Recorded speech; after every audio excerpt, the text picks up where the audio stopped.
This is Democracy Now!, democracynow.org, The War and Peace Report. I'm Amy Goodman with Juan Gonzalez. Well, in New York City, newly elected Mayor Bill de Blasio has announced the city will drop its appeal of a federal court ruling that found the New York City Police Department's stop-and-frisk tactics unconstitutional. On Thursday, de Blasio held a press conference alongside attorneys for the Center for Constitutional Rights and the New York Civil Liberties Union. We're joined now by Bahar Azmi, legal director of the Center for Constitutional Rights and counsel on their stop-and-frisk lawsuit against the city of New York. He was involved in the negotiations with the city that led to Thursday's settlement. Welcome to Democracy Now! Thank you. First, congratulations. Thank you. Second, talk to us a little bit about the negotiations here that went on. This is extraordinary reversal on the part of New York City government in its attitude toward this lawsuit. And I'm wondering your insights into the actual sitting down with the key figures in the city who negotiated this agreement. Yeah, I think you're right. After 12 years of being entirely ignored and having a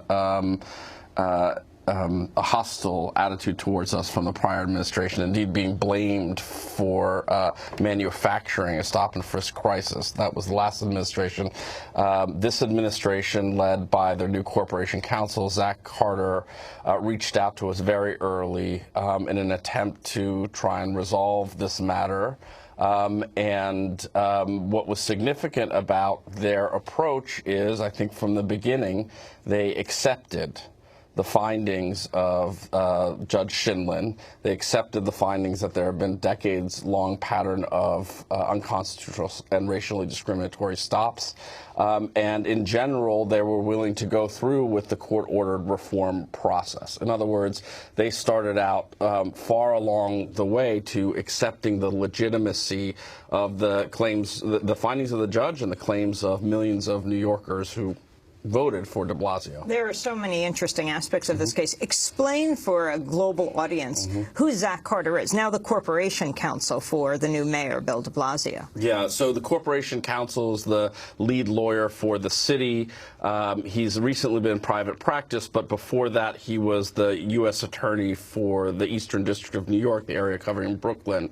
And most relevant to this issue, he brought a civil rights charges against officers who abused and tortured Abner Louima in, I believe, 1999. And so he is very familiar with the NYPD police culture. Let's go to Zach Carter for a moment, the city's new corporation counsel, speaking at Thursday's news conference.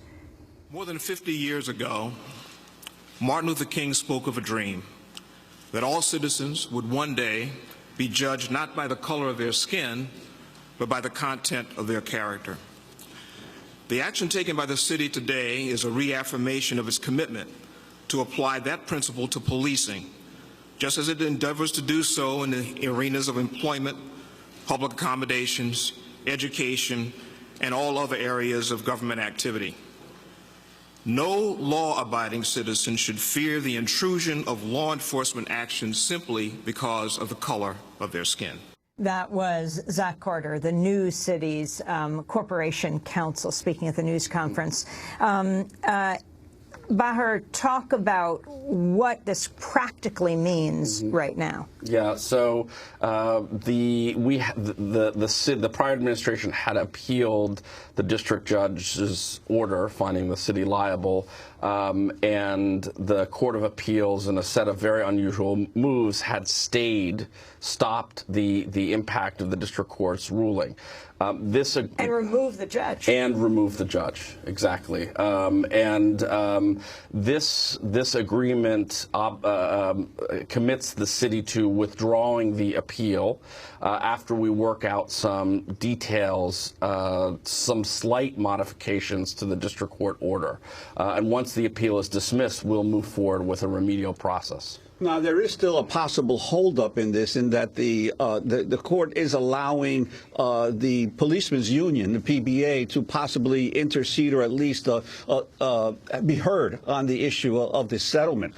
Shortly after the city filed its request to settle the stop-and-frisk court, the court said it wanted to hear the police union's position on the request by February 7th. This could mean it has not yet dismissed their effort to keep the case alive. This is a statement released by the president president of the Policemen Benevolent Association, Patrick Lynch, after the news. Quote, he said, "We continue to have serious concerns about how these remedies will impact our members and their ability to do their jobs. Our goal is to continue to be involved in the process in order to give voice to our members and to make every effort to ensure that their rights are protected." What's your sense of the base of the claim that the policemen's union here would have? Yeah, they seek to intervene in the case to try and still limit or reverse the district court ruling. Their claim, as far as we can tell, is borderline frivolous. The union has no interest, no injury that would come from obeying the Constitution, additional training, additional supervision. The most they've done effectively is articulate a sort of hurt feelings justification. That is, some of their officers have been accused by the district judge of engaging in racial profiling, and for that they want to intervene. But the law should not allow an intervention in those circumstances. I wanted to ask you, because you also, in your negotiations, agreed to a concession that the monitoring that the two sides would agree to would only last for 3 years, at which point it would end. Now, of course, Mayor de Blasio's point is that in addition to your lawsuit, the city council passed legislation establishing a permanent inspector general for the police department that had not existed before. But your sense of this compromise that you agreed to and why you felt it was necessary to do so? Yeah, I think it's an entirely reasonable compromise given the city's commitment to move forward more broadly with the remedial package. The 3-year limit on the monitorship actually will only happen assuming the court finds the city has substantially complied with the Constitution and the remedial order. And as the mayor said, the city council has passed legislation creating an office of an inspector general. So after that 3 years, that office could take over the monitoring process. And of course, the lawyers and the people of New York can continue to monitor and hold accountable the NYPD. I want to turn to the New York police officer who has spoken out about problems with the Stop-and-frisk program that he and thousands of other officers are asked to carry out. Ariel Blanco joined the New York Police Department in 2005. In 2009, he became critical of the NYPD stop-and-frisk policy when his superiors told officers to meet a quota of stops or face punishment. After he spoke out, he was suspended with pay and was then put on modified assignment. This is a clip of Officer Blanco speaking in a video produced by the group Communities United for Police Reform. In 2009, the commanding officers require us to have a 120 and 5 quota system. 120 and 5 means 1 arrest per month, 20 summonses per month, and 5 stop, question, and frisk. So basically, they wanted to stop at least 1 person a day. But what happened the day you don't see the crime? What happened the day you don't see the violations? People start getting creative. We will stop a person in the street in the corner because the sergeant says stop him. Why? You don't ask. You stop him, you frisk him, if it's possible, you search him. In this case, sometimes they're just walking home from school. They just walk into the store. They're not doing absolutely anything.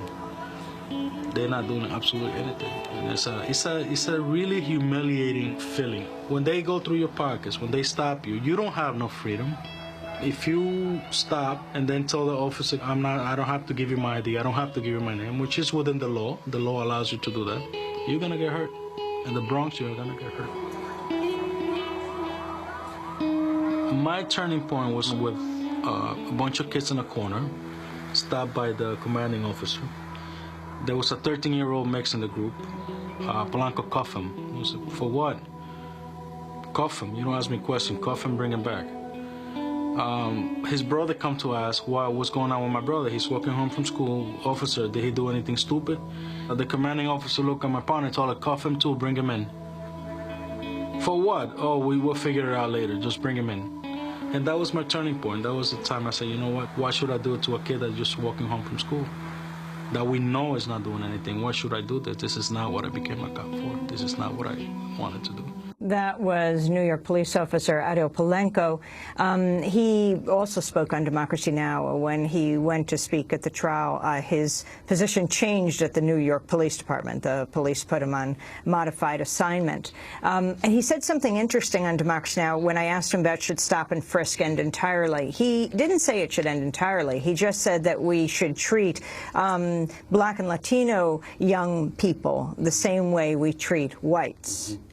Yeah, I think it's important to recognize that the opinion doesn't require the end of stop and frisk, and the mayor is not committing to that. Stop and frisk can be a lawful law enforcement tool, assuming there is a reasonable suspicion of criminal activity and it's being done in a non-discriminatory manner. And what Officer Polanco identified, and he testified in our trial, was that there was a quota-driven demand to do stop and frisks independent of suspicion, and that there was a profile under which they were supposed to prioritize certain stops and frisks. And that profile was male, Black, 14 to 21, quote. Now, and amazingly, the stop, question, and frisk incidents have already dropped enormously from about 200,000 in the first quarter of 2012, which was at the height, to now about, what, 22,000 in the last previous quarter.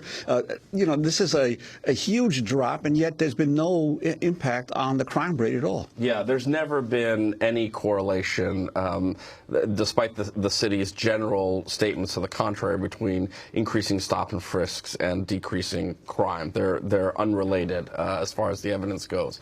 And what this shows is that the numbers of stop and frisks are artificially driven by quota, by command. It's not related to the incidence of criminal activity out there.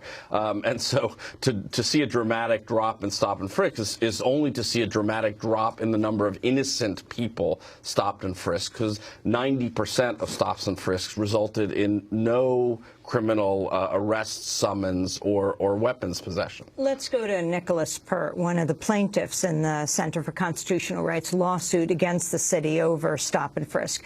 He testified in court he was stopped at least 5 times. He wrote about his experience in a 2011 New York Times op-ed headlined, "Why is the NYPD after me?" He spoke at Thursday's news conference after being introduced by Mayor de Blasio. When I read Nicholas Pert's op-ed a few years ago, I thought to myself how far astray we've gone. This young man exemplifies everything we want for our young people, everything we want for our future. Law-abiding, hard-working, good student, focused on his education. Nicholas is an example of how bright New York City's future could be. But it's not possible if he and other young men like him are not treated with the respect and the embrace and the faith that they deserve to feel if they are going to be our leaders of tomorrow. So I appreciate Nicholas for his strength, for his courage, for his powerful voice. And I think because he stood up, it helped create that day when all of our young men of color, all of our young men, all of our young women know that this city is for them, and we look forward to the day when they are the leaders of tomorrow. Nicholas.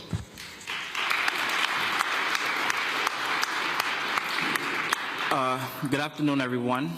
I decided to take part in the Floyd case because I was tired of the same scenario of seeing my peers being stopped and frisked. I myself have been stopped and frisked a number of times, and I understand very well of the psychological consequences that it has of a person who has been stopped and frisked from the time he was 14, and now you carry that burden of being illegally stopped and frisked into your adulthood. So I decided to stand up for my community.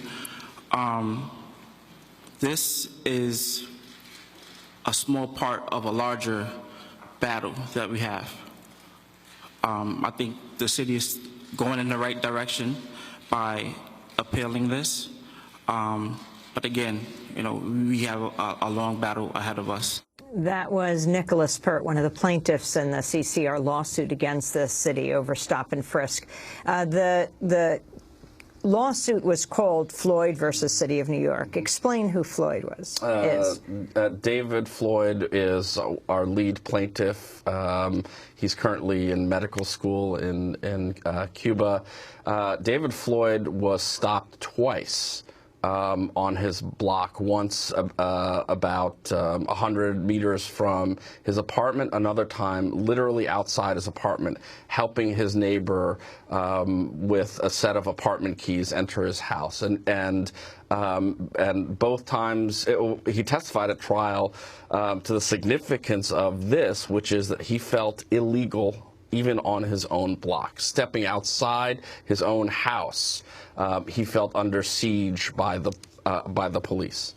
I want to ask you about the historic significance of this, to your clients, to the country as a whole, and in terms of the major police department in the country, totally reversing its stance on how it polices its citizens on this crucial issue, and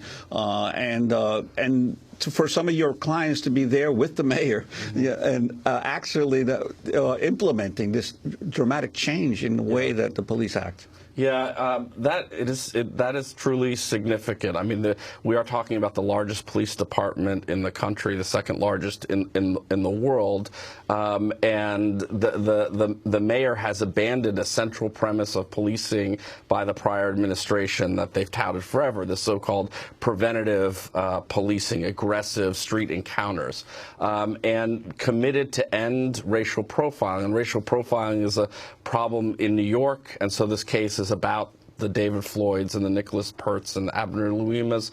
But racial profiling, the idea that race can be a proxy for suspicion, is also about Trayvon Martin and the experiences of millions of people of color in this country with respect to the police. So we hope that this turns a page. But there's still a lot of work to do to make this meaningful and lasting. What are the sticking points now? I mean, you just had the news conference. You're beginning down this road. Yeah. Yeah. So the process we're going to engage in is a sort of collaborative process overseen by a monitor, that was appointed by Judge Shinlin, who's been removed from the case. That's right. So the monitor is still there, even if, at least for now, and regrettably, Judge Shinlin is not. But she's appealing that, isn't she? She is appealing that, and that's pending in the Court of Appeals. And so there are a lot of things going on in the courts. But what she ordered, and the irony of her removal, is what she orders a fairly modest remedy, which is simply requiring all the stakeholders, community groups critically, the Public Advocate's Office, lawyers, the police department, unions, to engage in a joint remedial process. So one piece of that would be modifying training, supervision, auditing, changing the numbers-based and racially discriminatorily driven stop and frisk policy, but also engaging police and communities in a process to think through how to get back trust and to make other kind of creative proposals to build onto sort of real reform for the police department. And she specifically zeroed in on the necessity to get rid of some of the training materials that the police department had used in the past. Yeah. Could you talk about that? Yeah, I mean, the training materials were legally incorrect. They're training people on incorrect legal principles. I want to turn to Bratton and a critical point he made yesterday. This is the new police chief of New York, who was the police chief also of Los Angeles, and also, of course, before that was the police chief of New York. This is Police Commissioner Bratton. Right now, we're in this kind of no man's land and so I'm accepting of this process and this move towards settlement, because I need to, as police commissioner, be in a position to say to my officers, this is how you police constitutionally, this is how you police respectfully, this is how you police compassionately, and that these are the guardrails that you have to stay within. And police need that guidance, and this settlement, I think, will indeed provide that.